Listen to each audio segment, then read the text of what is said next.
Hello plus two class students. जो next topic है बच्चों हमने करना है आज, उसका नाम है हेनरीज लॉ। सो क्या है हेनरी लॉ? सॉल्युबिलिटी हमने प्रीवियस टॉपिक में किया कि what is solubility of solid in liquid, but Henry laws deal with the solubility of gases in liquid. Suppose we have a liquid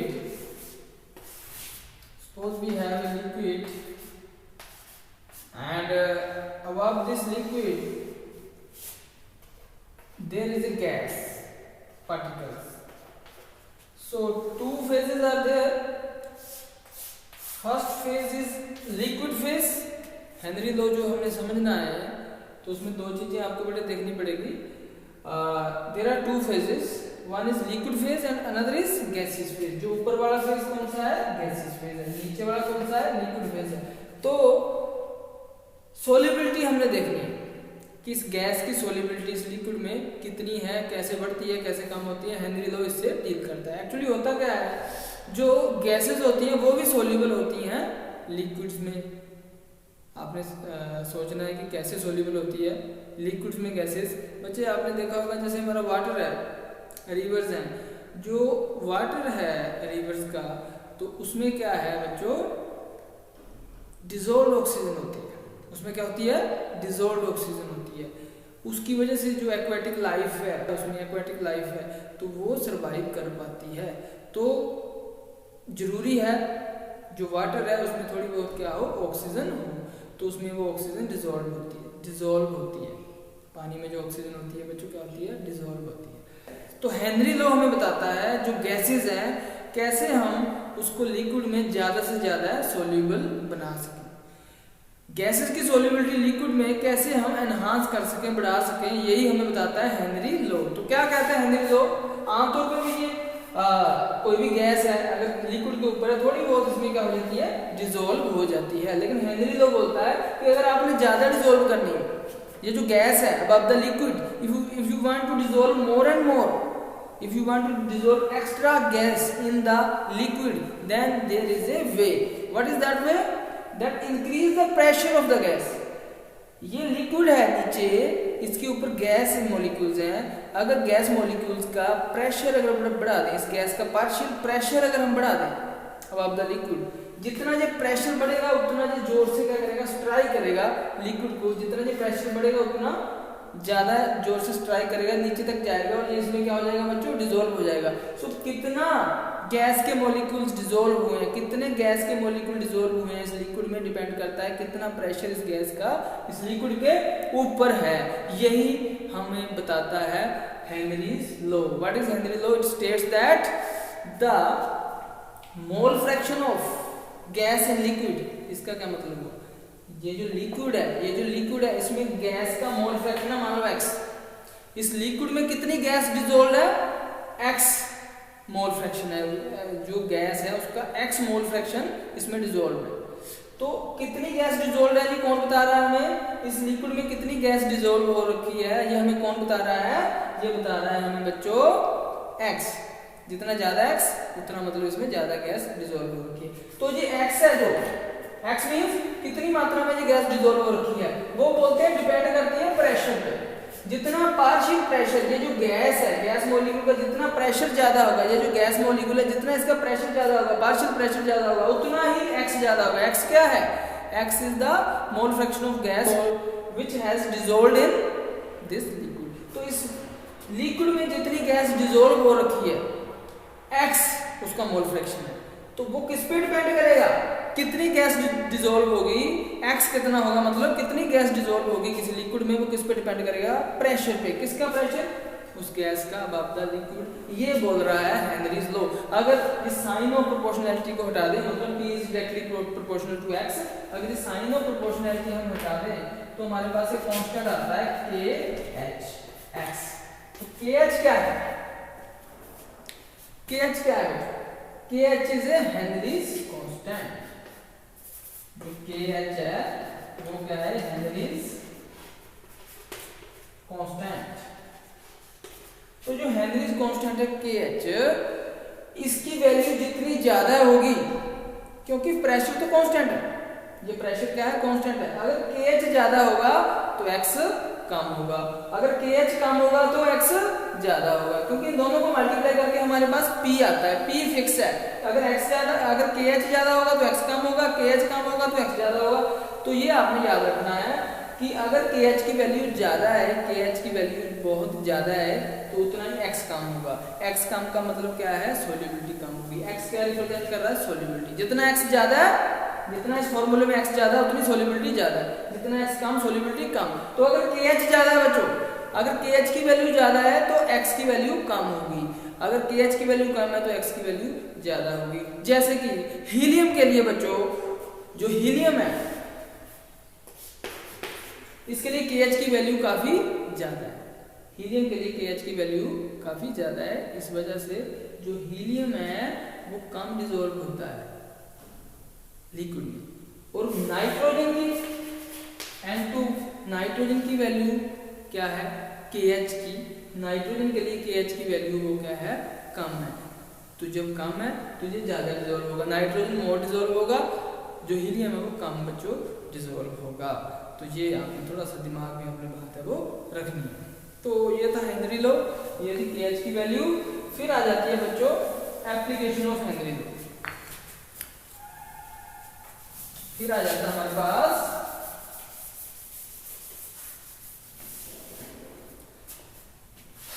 इसके बाद आ जाता है बच्चों applications of Henry's law. Application बड़े सब तो पहले जो सबसे पहले जो एप्लीकेशन है इसकी वो क्या है? During the packing of soft drinks. जो सॉफ्ट ड्रिंक्स है इसकी पैकिंग में, या सोडा वाटर इसकी प्रेजेंट में, जो अपना कोक पेप्सी वगैरह आप लोग पीते हो, उसकी जो पैकिंग होती है, तो किसका यूज करते हैं उसकी पैकिंग में? हम कौन सा प्रिंसिपल का यूज करते हैं, कौन से लॉ का यूज करते हैं? वो करते हैं हेनरीज लॉ का यूज। कैसे? अब मान लो आपका जो भी सॉफ्ट ड्रिंक है वो किसी बोतल में होता है, जो सॉफ्ट ड्रिंक है वो किसमें होगा? बोतल में भरा हुआ। अब आपको पता है ये क्या है? कि लिक्विड है, जो भी सॉफ्ट ड्रिंक हम पीते हैं वो लिक्विड होता है। लेकिन उसमें अगर हम CO2 गैस डालना चाहें, कौन सी गैस डिसॉल्व करना चाहें? CO2 गैस डिसॉल्व करना चाहें, वो उतनी ज्यादा डिसॉल्व नहीं होगी। हमें क्या अप्लाई करना पड़ेगा? Henry's law. तो CO2 गैस को कैसे डिसॉल्व करते हैं? वो हाई प्रेशर पे, ये जो CO2 गैस है इसको हाई प्रेशर पे डिसॉल्व करते हैं। बहुत ज्यादा प्रेशर से गैस आती है, बहुत ज्यादा प्रेशर से गैस आती है और इसमें क्या हो जाती है? डिसॉल्व हो जाती है। और हाई प्रेशर पे इसको सील कर देते हैं। एक बार इसमें डिसॉल्व हो गई उसके बाद खुला नहीं रहने देते, उसके बाद क्या कर देते हैं? इसको बच्चों सील कर देते हैं, बंद कर देते हैं। फिर जब हम इसका ढक्कन खोलते हैं तो गैस इसकी बाहर आती है। तो ये एप्लीकेशन है हेनरी लॉ की कि how to dissolve more and more gas in the liquid, in the soft drink by increasing the pressure of the gas which is to be dissolved in this liquid. तो ये बच्चों एक Henry law की बहुत ही important application है to pack the soda water bottles and soft drinks. तो ये जो है इसकी फर्स्ट एप्लीकेशन है, how to dissolve more and more gas in A given liquid.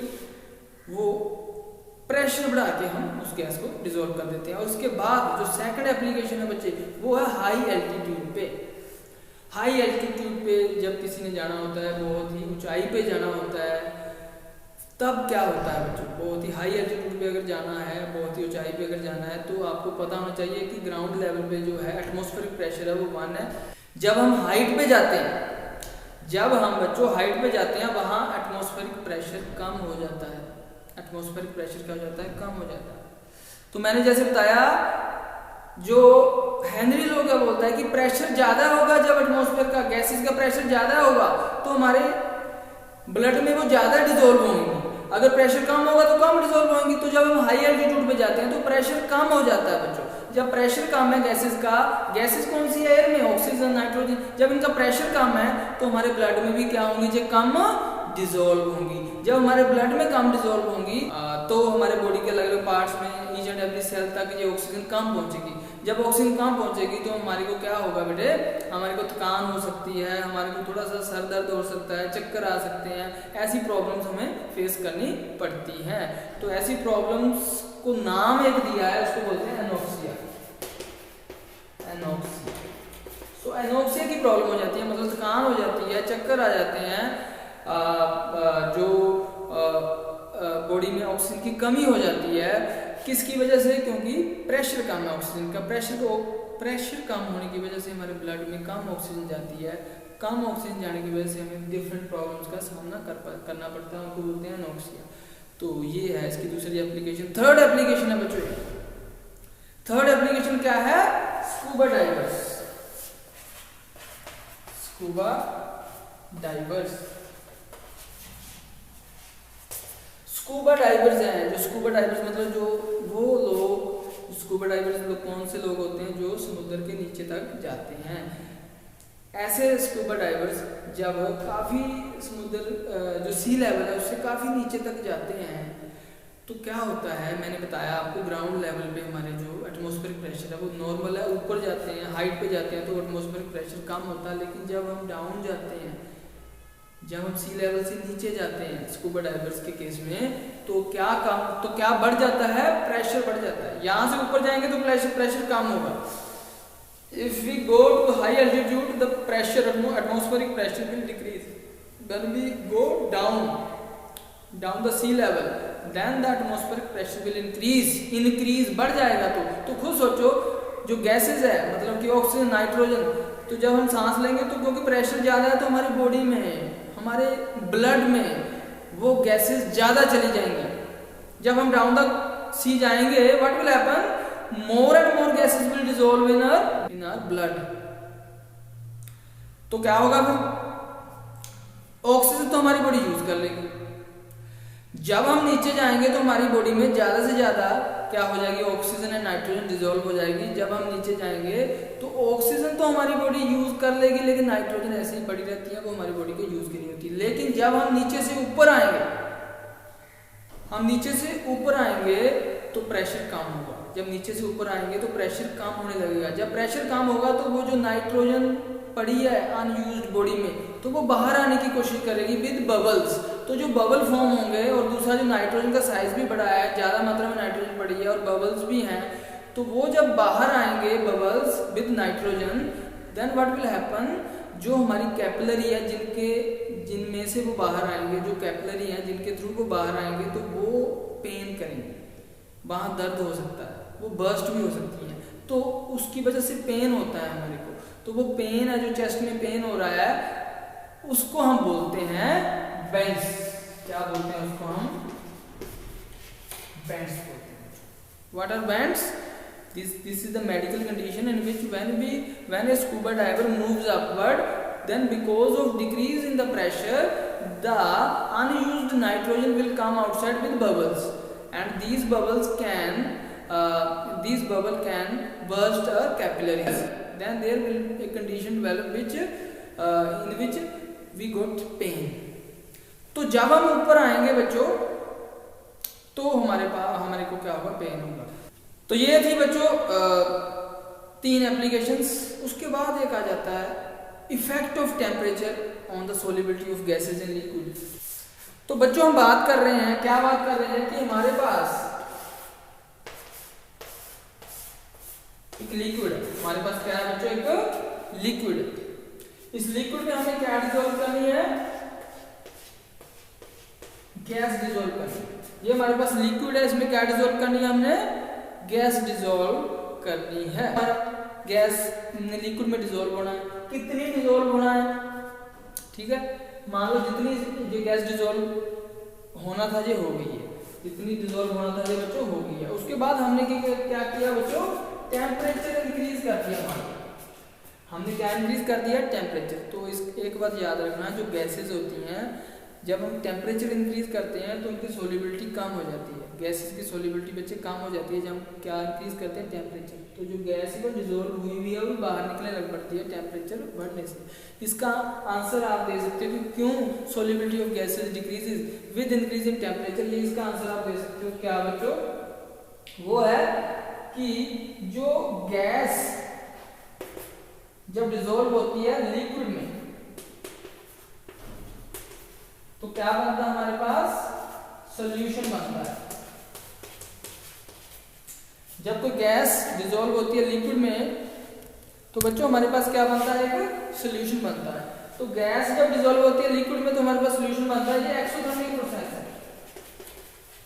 कौन सा प्रोसेस है जी? एक्सोथर्मिक। मतलब ये गैस का लिक्विड में डिसॉल्व होना कि एक्सोथर्मिक प्रोसेस है। Exothermic process means heat release होती है इसमें। Exothermic process means heat release होती है। तो ऑलरेडी हीट पैदा हो रही है और आप टेम्परेचर और बढ़ा रहे हो। पहले ही जब ये डिसॉल्व हो रही है गैस लिक्विड में तो हीट पैदा हो रही है और आप और टेम्परेचर बढ़ा रहे हो, तो according to Le Chatelier principle क्या होता है कि वो हाई टेम्परेचर ज़्यादा हो जाएगा। ऑलरेडी आपको हीट पैदा हो रही है, आप और टेम्परेचर बढ़ा रहे हो तो उससे क्या होगा, ज़्यादा हीट हो जाएगी। उसको कम करने के लिए, उस हीट को कम करने के लिए ये बैकवर्ड प्रोसेस स्टार्ट हो जाएगा। तो क्या हो जाएगा जी? बैकवर्ड प्रोसेस स्टार्ट हो जाएगा। मीन्स सोल्यूशन टूट के क्या बनने लग पड़ेगा? Gas and liquid. तो ये उल्टा प्रोसेस होने लग पड़ेगा, क्योंकि फॉरवर्ड प्रोसेस एक्सोथर्मिक है तो बैकवर्ड क्या होगा? एंडोथर्मिक। तो फॉरवर्ड में अगर हीट पैदा हो रही है और हम और टेम्परेचर बढ़ा रहे हैं, हीट बहुत ज़्यादा पैदा हो जाएगी, तो उसको कम करने के लिए ये बैकवर्ड जो प्रोसेस है वो स्टार्ट हो जाएगा। मतलब क्या हो जाएगा? इसकी सोल्युबिलिटी कम हो जाएगी, सोल्युबिलिटी डिक्रीज हो जाती है विद इंक्रीज इन टेम्परेचर।